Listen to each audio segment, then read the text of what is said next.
Good. I want to talk this morning about one of the great Old Testament stories, the story of Jacob. And I'll first want to read just a segment from Genesis as our sacred reading for today. That same night, Jacob got up and took his 2 wives, his 2 maids, and his 11 children, and crossed the ford of the Jabbok. He took them and sent them across the stream, and likewise everything that he had. Jacob was left alone, and a man wrestled with him until daybreak. When the man saw that he did not prevail against Jacob, he struck him on the hip socket, and Jacob's hip was put out of joint as he wrestled with him. Then he said, "Let me go, for the day is breaking." But Jacob said, "I will not let you go unless you bless me." So he said to him, "What is your name?" And he said, "Jacob." Then the man said, "You shall no longer be called Jacob, but Israel, for you have striven with God and with humans and have prevailed." Then Jacob asked him, "Please tell me your name." But he said, "Why is it you ask me my name?" And there he blessed him. So Jacob called the place Peniel, saying, "For I have seen God face to face, and yet my life is preserved." The sun rose upon him as he passed Peniel, limping because of his hip. Maybe it was because of my hip I chose it. It was probably this one that got struck. It's the great story of Jacob wrestling with the divine. You know the story of Jacob. Even though he was not the elder son, he deceived his brother Esau and was given the family blessing. Then he had to flee for his life from the anger of Esau. He worked 7 years for his uncle Laban in order to get Rachel for his bride. But Laban deceived him and gave him Leah instead. So he had to work 7 more years to get Rachel. During those 14 years, Jacob had also been building up his flocks and herds. In fact, he became so wealthy that he incurred the anger of Laban. So Jacob decides it's time to get out of Dodge, and he is told, seemingly by a divine voice in a dream, "Go back to the land of your forefathers and to your kindred." He decides to obey the promptings of the dream, but that means returning to the land of Esau and facing the prospects of revenge at the hand of an angry brother. To Jacob's credit, he decides he must trust the promptings, no matter how great the dangers seem to be. His whole life since he left home had been the long process of coming to terms with himself and dismantling his egocentric personality in order to replace it with a larger, God-centered personality. This, my friends, is the spiritual journey of every human being. How you doing?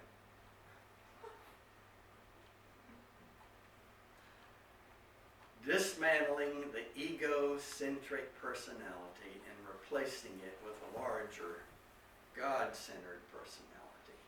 He's been a man of no integrity, and this developmental process, this journey of faith, cannot be completed until Jacob returns to the land of his earlier misdeeds and confronts Esau.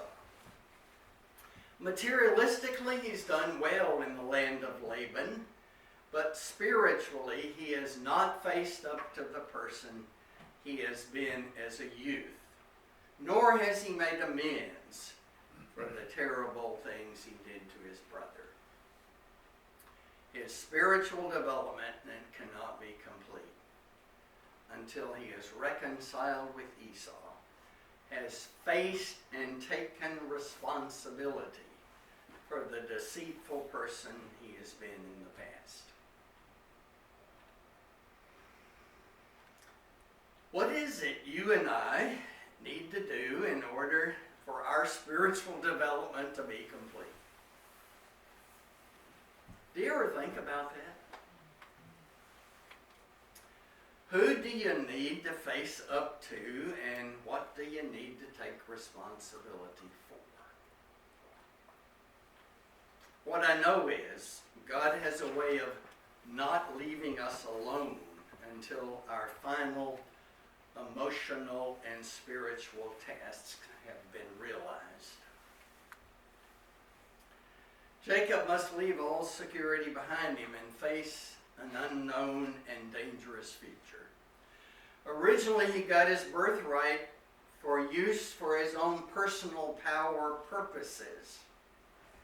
Now he finds he is being used by a power beyond himself. When he gets to the stream Jabbok, he learns that Esau is coming to meet him. He sends scouts ahead with a message of reconciliation for Esau. But the scouts see that Esau's brought 400 fighting men with him. In his extremity, Jacob decides to pray. And this time the prayer is far different from the crude bargainings with God that he's used in the past. Did you know that the kind of prayer we do represents the stage of faith that we've reached in our life? First, Jacob thanks God for all the blessings given to him and expresses his feelings of unworthiness for all of God's kindnesses. Then he reminds God of God's promises to him that God would guard and protect him. Finally, he implores God to save him from Esau's wrath and freely expresses his fear for himself and for his family. Jacob's prayer is open and honest. He lets his emotions come out. No pious platitudes here, just an open dialogue with God. We could take a lesson, huh? If you're angry with God, say so. If you're grateful to God, say so. If you're afraid, bring that into your prayer. Prayer is a relationship with God, and no relationship exists without emotional honesty. Then, and this is the big one, having done all he could do in prayer, Jacob does what he can do on his own. Call that active prayer, you know. He divides his family and flocks into 2 companies and sends them on ahead by different routes. He remains alone that night in the camp. There are some experiences that you cannot have unless you're alone. If you are to have a profound experience of the sacred, it will probably only come in solitude. Many people do not have such experiences today because they're afraid of being alone. We're so afraid of the silence and the solitude that we flee from it in any way we can. We keep ourselves surrounded by as many people as we can and as many electronic devices as we can. We're afraid of the truth of silence and solitude. And the story says, and a man wrestled with him until daybreak. Some kind of spiritual power, a seeming adversary, suddenly seized Jacob and wrestled with him in the darkness.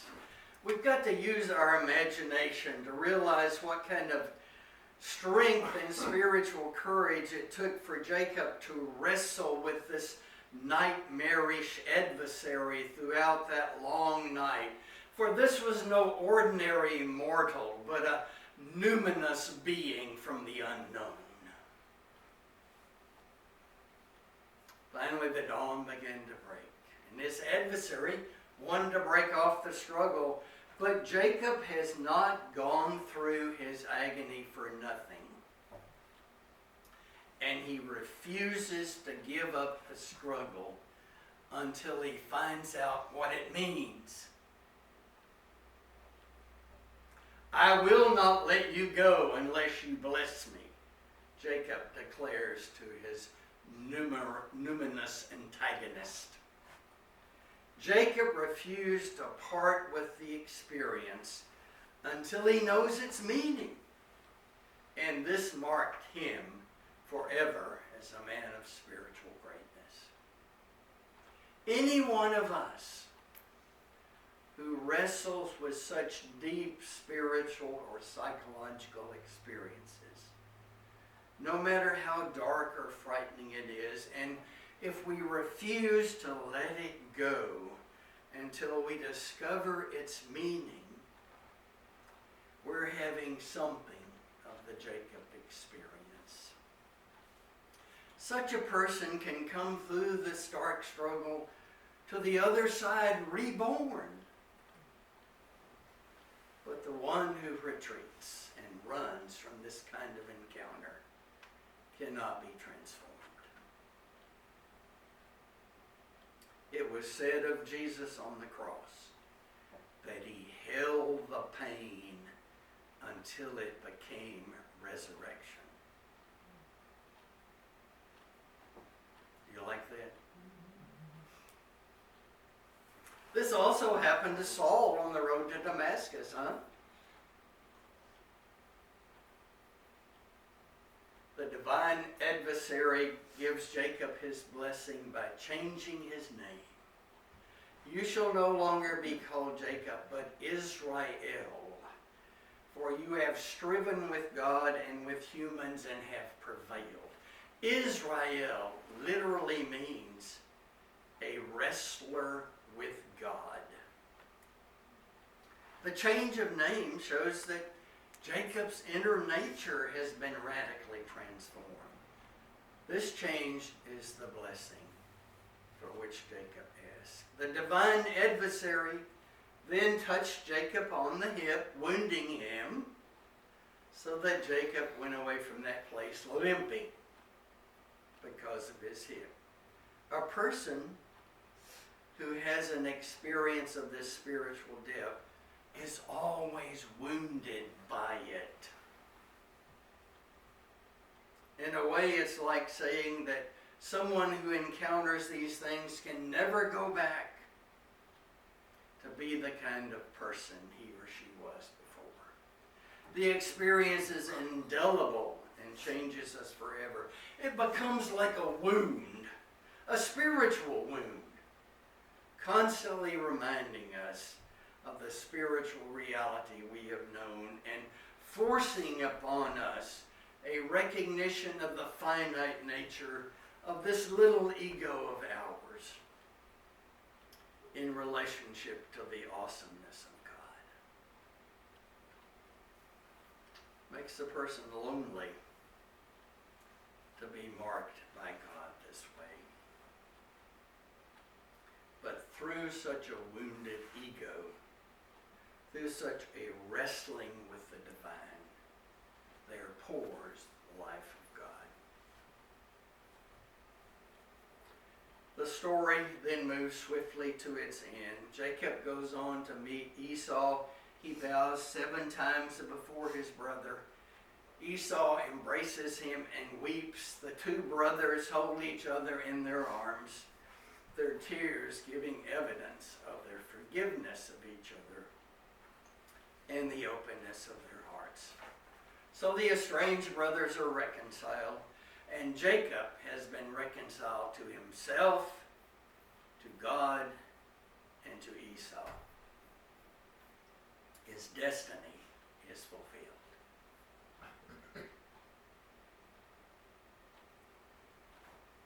So here we are today as Jacob's legacy. We too are those who wrestle with reality every day of our lives. And whether the reality we wrestle with is of God or not is up to decide. Of course it's all God, whether we decide it is or not. We're all wrestling with the essential pain of the human condition in some form or another. And we too, like Jacob, deserve to know its meaning before we let it go. The lesson of the story, I think, is to hold on to the suffering with whom we wrestle until its meaning is clear, until we have received the blessing, until we have been transformed, never to be the same again. That's the only way for us to regain our inner balance, the only way for us to face our weakness and guilt, and the only way to accept and forgive ourselves as we have been accepted and forgiven.